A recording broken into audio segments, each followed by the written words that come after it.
Did you know that Marissa Mayer was mentored by Larry Page?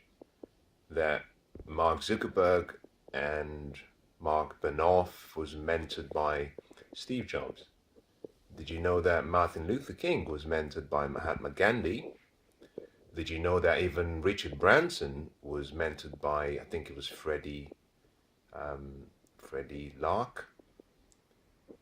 Charles Schwab was mentored by no one other than Andrew Carnegie.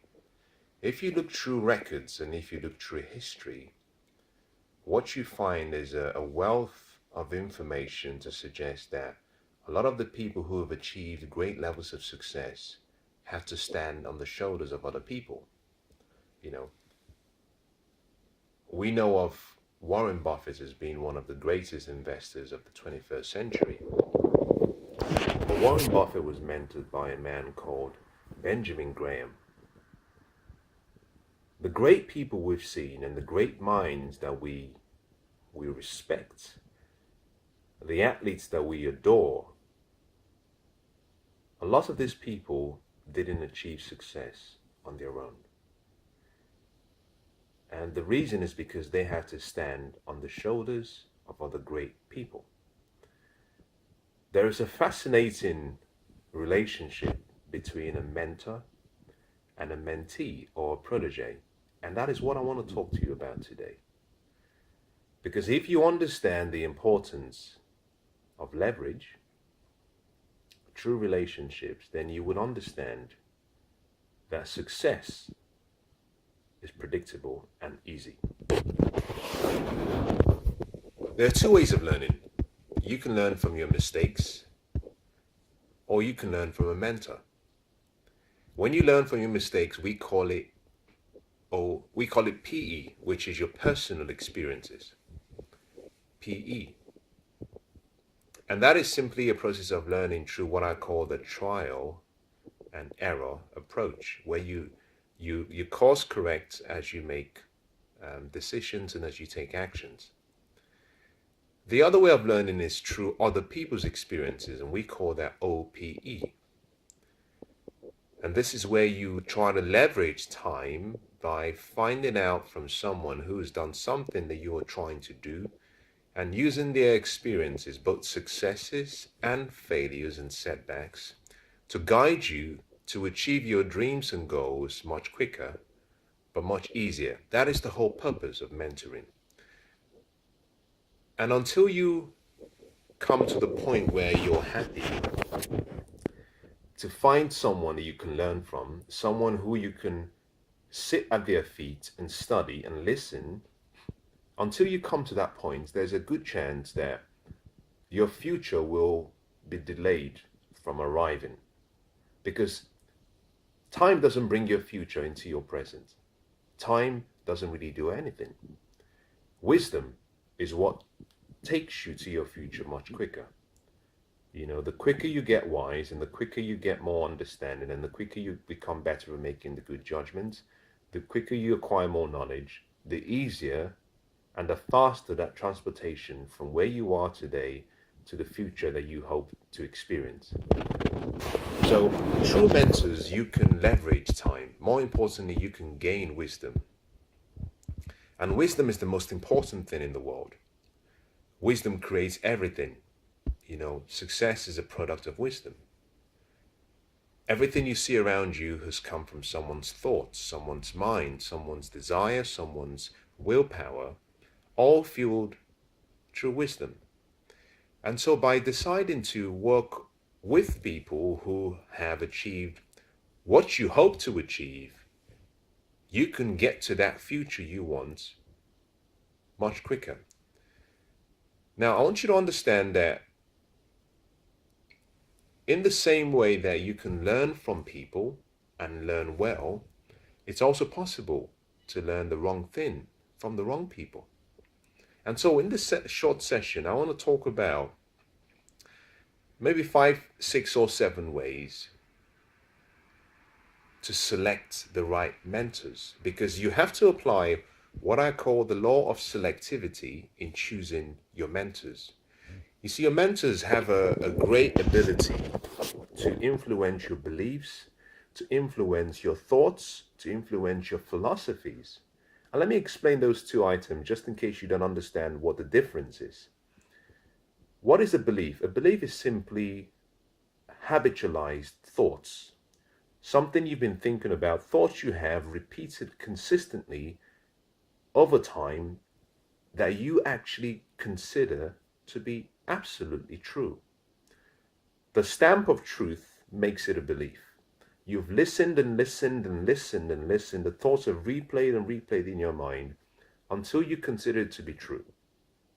That forms a belief. Your philosophies, on the other hand, deals with how you think. You know, how you think about the past, how you think about the future, how you think about yourself, how you think about other people, how you think about life. So your philosophy is like a thinking pattern you have where you process your thoughts. Some of those thoughts, if given the stamp of truth, become beliefs. Now, because mentors are so impactful in influencing how you think and what you believe, it's extremely important that you're very selective and you have a criteria for selecting the people. And that's what I want to talk about, the criteria, because we're all different and we all have a purpose in life. We all have dreams and goals. And whoever you come in contact with has their own dreams and goals. And if you're not careful, it's possible that you might abandon your dreams, abandon your desires, abandon your passion because you're pursuing someone else's dream. More importantly, it's critical that you know what you want so that you can select how to achieve it. I started by giving you a few names, and I chose those names specifically because most of us don't see the value. You know, if you said to most people, who are you learning from? And that is the question I would ask you. Who are you learning from? Because if I sat down with you and you told me people you admired and people you perhaps honored and people you looked up to, your role models, then with that information, I can start to paint a picture of who you are and what you could be. Because you would always learn from someone you admire from, someone you believe is a role model. It's much easier to learn from someone you admire than someone you don't admire. So it's really critical that you get really good at getting yourself to a place where you stop thinking short-sightedly and you start thinking long-term. You know, most people don't see the value of mentors. Most people do not see the value of a coach. Most people do not see the value of investing time or money in forming the right association with the right people. A shortcut to the future you want is true wisdom. Now, how do you acquire wisdom? Well, you can buy it. You can buy knowledge. Understanding is something you have to find. Good judgment is something that you have to develop. Discernment is something that requires time. The most important asset you have is your time. And one way of gaining wisdom is that you have to invest time. As a matter of fact, it's not one way. It's probably the only way to gain wisdom is you have to exchange time for it. I like mentors because true mentors, you can leverage time. You know, it's possible to learn in 4 or 5 hours by studying a book, by reading a book, by listening to someone talk about their beliefs, their philosophies, their experiences, their successes, their failures. It's possible in 4 hours, 5 hours to learn what took someone 40 years to learn or to achieve. And in such a short space of time, you've learned the equivalent of a lifetime's work, a lifetime in investment of time to achieve that level of success. And interestingly, if you were to study properly and listen, you could apply the same principles and get the same results. Because nature is neutral. Nature says, I don't really care whether you're white or black, whether you're young or old, whether you're happy or sad. Nature simply says, I'm a soil. If you put good seed, you get good harvest. Success can be duplicated, it can be replicated because it leaves clues. And so by spending 4 or 5 hours, you can discover the clues that someone spent a lifetime to learn. And I think that's so important. Now think about this. If all it took you was 4 hours to learn what took someone 40 years to learn, then what does that mean? Well, it simply means you've saved approximately 40 years. Because you may have had to invest the same similar amount of time to achieve the same level of wisdom.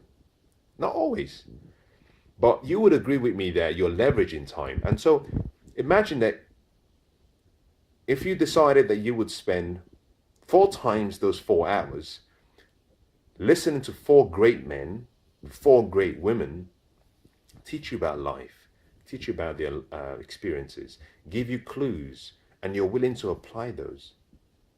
You're not just saving or investing, 100 and, or 16 hours if it's 4 by 4. You're simply leveraging time. You've got 40 years across 4 people. Now, you and I know that you are not going to live to be 160. But in a space of 16 hours, you can learn what took 4 people, a combined total of 60 years to acquire. And so I want to encourage you by saying that the best investment you can make is the investment you make in your mind. Reading books, buying books is amazing. But don't just stop there, because sometimes a book has to be limited to a number of words. And often, most authors, like myself, some of my books that I've written do not contain what I consider to have been the actual, maybe some of the stories that I consider to be the important ones. Because there's a certain amount of words you can put in a book. But when you spend time in the presence, listening to, studying from someone, a mentor can share their experiences and personal experiences that they wouldn't have felt comfortable put in a book.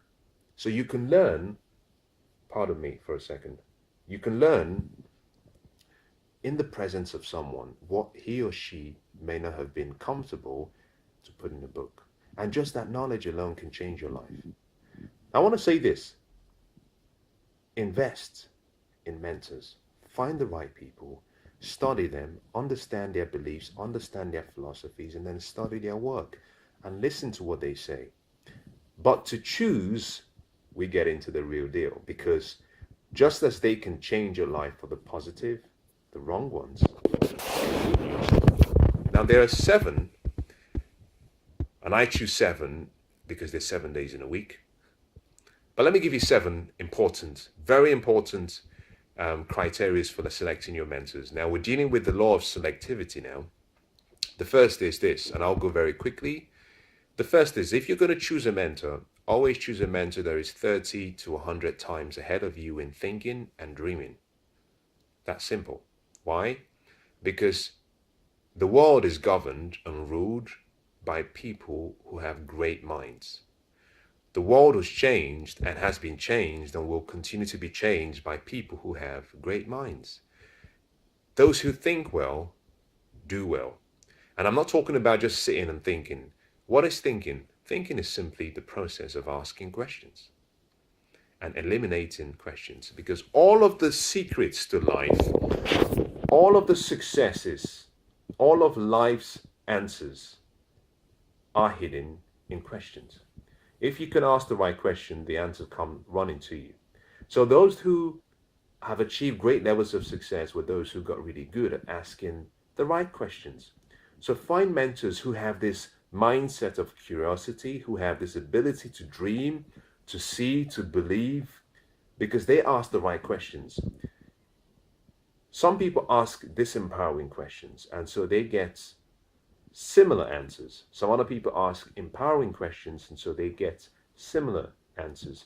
The quality of your life will really depend on the quality of the questions you ask yourself, but also the questions you ask other people. The first criteria, as far as I'm concerned, in choosing a mentor is choose mentors who are 30 to 100 times ahead of you in thinking, because these people will get you asking the right questions. And you want people who dream as well, because the future is ruled by the dreamers. Whatever you can see in your mind and you can believe it, you can achieve it. Everything we have around us, everything you can see, this device you're using to listen to me or to see me was someone's thought. It came from someone's mind.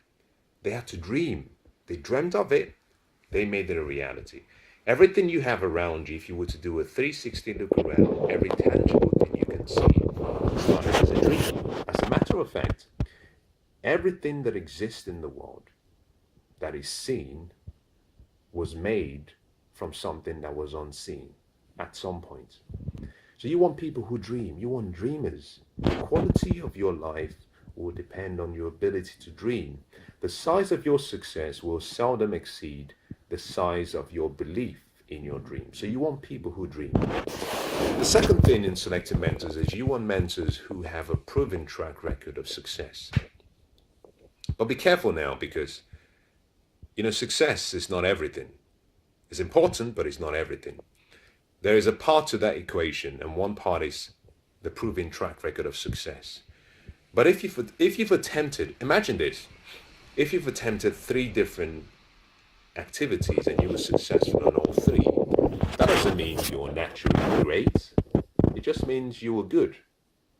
Now, on the other hand, if you've attempted 7 and you've overcome every single obstacle and you've achieved, now we're dealing with someone who is worth listening to. So in choosing your mentors, you want to choose people who have a proven track record of success, but more importantly, you want to choose people who have a wealth of evidence of overcoming odds, overcoming setbacks and challenges. The reason for this is because success is not a very great teacher. Failure, on the other hand, is an exceptional teacher. You learn more through your failures than you do through your successes. Now, what do we call success? Success is simply what we call good judgment. What is good judgment? Well, it comes from your experiences. Your experiences come from bad judgment. So it's like a circle, it's like a loop. So what we call good judgment is really a product of bad judgment, where you've tried a few things, it hasn't worked. You've taken the feedback from the process, you've course corrected, you've made changes, you've improved, and the more you do it, eventually you produce a product, and the product is called success. But success in itself doesn't teach you anything. But if you were to go through the failures, you learn a lot more. And the quality of your life and the future you're trying to get to will be your ability to know exactly what not to do. Because you can spend a lifetime doing what is right, but there is one ingredient that is wrong. In making a great dish, it's not just about putting in the right ingredients. It's about keeping out the wrong ingredients too. And if you can learn from people's mistakes and what they've done in the past, and you can leverage that time, you can learn from their past, you can learn from their mistakes, you give yourself a great opportunity to make measurable progress in reasonable time, but also you give yourself the opportunity and the information such that when anything similar to that experience occurs in your life, you know what to do. Now, the third thing you need in selecting a mentor is you need to choose a mentor who has a passion for teaching. Conversations, I consider those to be one of the most important things that we do in life. The ability to communicate is important, especially between a mentor and a protege, or between a mentor and a mentee. You want to select people who love to teach and who can communicate. This is important because you will only learn well from someone who enjoys teaching you. There's so many people in the world who have great minds, incredible minds, but they cannot communicate, they cannot share, they cannot express You know, words are used for two things. One is to be able to interpret the events that happen in your life, and the second part of that is to express what's in your heart, what's in your head, what's in your mind. Some people have the gift of being able to use words and use it well by drawing from their experiences, selecting the right ones, providing the right level of inspiration, encouragement, and some don't. Select people who love to teach, because you will learn well when you have someone who teaches well. You know, if you can ever look back, at your life, you may remember a particular, maybe a high school teacher, a teacher when you were young, who made a difference in your life because they were patient with you. They taught you, maybe they spent some extra time trying to give you guidelines on how you could understand something. The same way you might remember a particular teacher that you didn't do well in their class because you just didn't like the way they taught. The ability to teach is an essential requirement of every mentor. And understand this, that not everyone will teach the same way. So you might even have people who are good teachers, but the students, the mentee, cannot receive. For whatever reason, different personality issues, choice of words, style, brevity, they just cannot receive. So always choose someone that you can receive from, someone that you admire, someone you can learn from. Now, the fourth is choose mentors who inspire you, mentors who educate you, mentors who encourage you. Most importantly, mentors that can rebuke you. Because it's not always about getting information. A mentor has to be able to look at you and say, if you keep doing what you're doing, you're going to fail. You need people who can talk straight. You need people who can look you in the eye and say, you're making a mistake. You need people who can take you to task and say, this is unacceptable. If you don't change, I'm going to stop this relationship. The reason is because your mentor sees his investment in you as an extension of his personality, because he's extending and expressing his past, his present, his future through you. And there's a certain criteria they all expect. All good mentors will say, this is what I expect from you. If you don't perform or behave in accordance with what I'm sorry, I may not be able to continue to support you because I have a level of integrity with myself. And if you're going to be associated with me, you have to listen. So always choose mentors who inspire you, who educate you, who encourage you, but also people who can tell you off. And there's a big difference between your mentors and people who love you.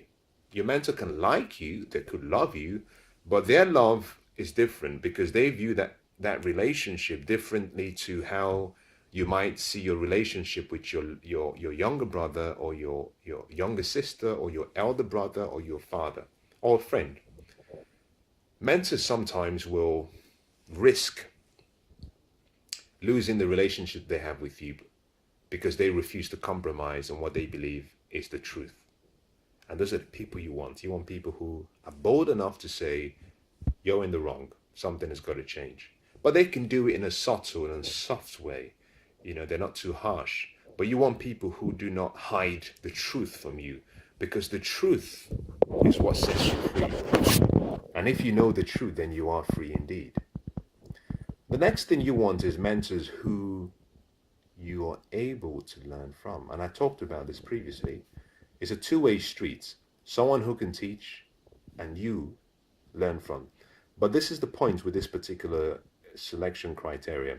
You want to choose people you admire, people you look up to, people you have in high esteem. And the reason is because it's almost impossible to learn from someone that you do not like. I'll give you a classic example. If you have the philosophy that the rich are rich because they stole from the poor, it's a very familiar one. I'm sure that rings a bell in your mind right now. But if you have a flawed philosophy, and I call that flawed, and I'll let you decide whether I'm being unfair or whether that's a fair statement. But there's a flawed philosophy that some people have, that the rich stole and steal from the poor. if that is one of your philosophies, then it's almost impossible for you to listen to anyone who's wealthy. You know, if you saw Bill Gates and he was telling you his secrets to success, you would say, well, he's a thief. If Warren Buffett came on, if Mark Zuckerberg came on, if Oprah Winfrey came on, if J.K. Rowling came on, you would say, well, they were thieves. They stole from the poor to get wealthy.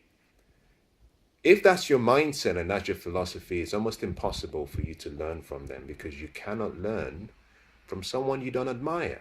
It's really that simple. If you don't admire someone, you cannot learn from them, because at the back of your subconscious mind, you see them as not being true. You see them being fake. And one of the most important criteria you need is your ability to choose people that you're willing to listen to and people you're willing to learn from.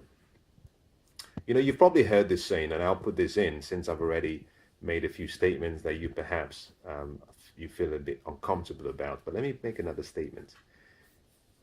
You've heard the saying that if you resent the rich, then you cannot be one of them. And that is true, because you can't learn from them. Now, you can substitute that word rich with any word. You can say if you resent or if you criticize the intelligent, you won't be one of us. If you criticize the beautiful, you won't be one of us. If you criticize the wealthy, you won't be one of us. If you criticize the healthy, you won't be one of us. And the point of that is simply that we learn from people we admire. It's a natural process. It's easy than from someone you do not admire. So you have to have someone that you admire, someone you look up to, someone who, when they say something to you, the first words that come out from your mouth is not, I don't agree, because that just shows a sign of you refusing to listen. You want people who, when they speak, you take the information. I'm not saying you simply view it as complete truth, but you take the information, you receive the information, you allow yourself to think about the information, you study the information. If you want to compare it to something else, you do, and then you make the choices for yourself. But if your mindset is, as soon as someone says something you say, I don't agree, it simply shows a sign of ignorance. It shows a sign that you are unwilling to learn. And no mentor would invest in someone who is unwilling to listen and learn. Now, the next item you need, number 5, I think number 5 or number 6, I'm not sure now, is in selecting your mentors, you have to, this is important, you have to select, and I might call this, I would say, let me call this the most important one. It wasn't going to be the one I was going to end on, but let me call this the most important one. And that is simply that you have to allow your purpose, your dreams, your goals, your vision to guide you in selecting a mentor.